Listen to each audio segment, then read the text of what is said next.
చక్కటి పనిని చేసినందుకు స్వచ్ఛంద సంస్థని అభినందించాలి. రాష్ట్ర వ్యాప్తంగా నిజంగా ఇది అవసరం. ప్రభుత్వ ఆసుపత్రిలో దారుణమైనటువంటి పరిస్థితి ఏంటంటే, పేషెంట్లు లోపల ఉంటారు. అక్కడ అటెండెంట్స్ ఉండనియ్యరు.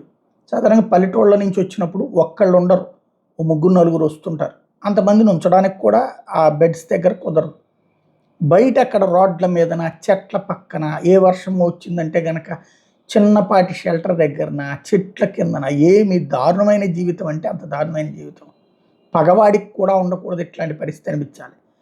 అట్లాంటి సిచ్యుయేషన్లో కర్నూలు జీజీహెచ్లో 14.5 కోట్లతో ఒక విశ్రాంతి భవనాన్ని కడుతున్నారు. కర్నూలు జీజీహెచ్లో రోగుల సహాయకుల కోసం 14 కోట్లతో కడుతున్నారు. విశ్రామ్ సదన్ పేరుతో నిర్మించే భవనానికి అయ్యే ఖర్చును భరించడానికి సికింద్రాబాద్ కేంద్రంగా పనిచేసే power grid corporation of India ముందుకు వచ్చింది. ఈ ప్రతిపాదనకు వైద్యారోగ్య శాఖ మంత్రి సత్యకుమార్ ఆమోదించారు. 150 పడకల సామర్థ్యం ఉండే భవనంలో కార్యాలయం, రిక్రియేషన్ వస్తువులు, పంప్ హౌస్, రక్షిత నీటి పథకం, జనరేటర్, సోలార్ ప్యానల్స్ అందుబాటులోకి తెస్తారు. కర్నూలు ఆసుపత్రిలో సహాయకుల కోసం ప్రస్తుతం ఉన్న 3 షెడ్లలో కనీస సౌకర్యాలు లేవని ఫిర్యాదులు వచ్చిన నేపథ్యంలో సిఎస్ఆర్ కింద ఎకరం స్థలంలో ఈ భవనం నిర్మించాలని నిర్ణయించారు.